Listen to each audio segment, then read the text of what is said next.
Topologie des réseaux sans fil. Partie 1. Mode de fonctionnement et réseaux domestiques. Une station est un dispositif qui a la capacité d'utiliser l'une des versions de la norme internationale IEEE 802.11 et cet appareil peut être fixe, mobile ou portable. La norme IEEE 802.11 a défini deux modes de fonctionnement de base pour une station, le mode infrastructure et le mode ad hoc. La majorité des réseaux sans fil est configurée dans le mode infrastructure où un ou plusieurs dispositifs appelés points d'accès agissent comme un concentrateur central auquel un ou plusieurs dispositifs sans fil sont connectés. Dans ce mode infrastructure, les dispositifs sans fil ne communiquent pas directement entre eux, mais via un point d'accès vers d'autres réseaux câblés, tels que l'Internet externe ou le réseau local Ethernet. Le dispositif AC Wireless LAN peut servir de point d'accès. Ce mode est différent du mode ad hoc, où les dispositifs sans fil communiquent directement entre eux. Dans ce cas, il n'y a pas de point d'accès et aucun dispositif ne donne la permission de communiquer. Le dispositif AC Wireless LAN ne peut pas fonctionner dans ce mode. Réseau pour petites entreprises et réseau domestique, SOHO.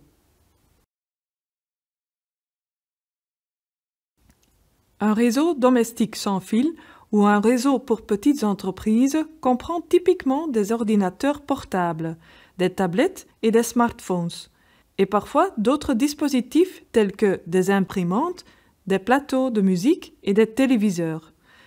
Comme mentionné précédemment, une grande majorité des réseaux domestiques sans fil et des réseaux pour petites entreprises fonctionnent en mode infrastructure.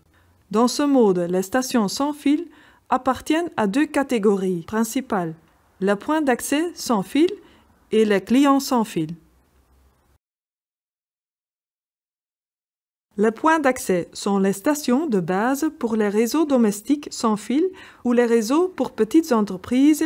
Ils communiquent avec les clients sans fil, conformément à la norme IEEE 802.11. Les clients sans fil sont des appareils mobiles tels que les ordinateurs portables, les smartphones ou des appareils non portables tels que les ordinateurs de bureau et les imprimantes équipées d'une interface réseau sans fil.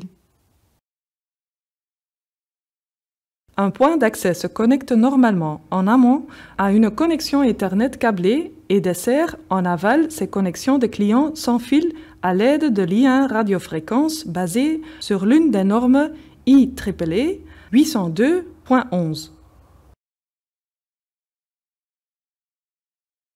Les réseaux domestiques sans fil ou les réseaux pour petites entreprises n'ont généralement qu'un nombre limité de points d'accès pour connecter tous ces appareils sans fil dans une maison ou un petit bureau.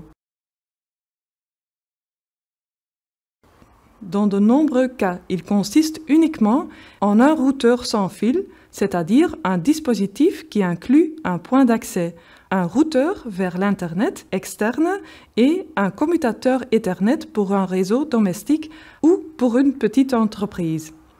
Un modem large bande est également fréquemment inclus dans cet appareil pour accéder à l'Internet externe. Souvent, un routeur sans fil n'offre pas une capacité ou une portée suffisante pour répondre à tous les besoins sans fil dans un environnement domestique ou pour une petite entreprise. Dans ces cas, plusieurs points d'accès doivent être créés.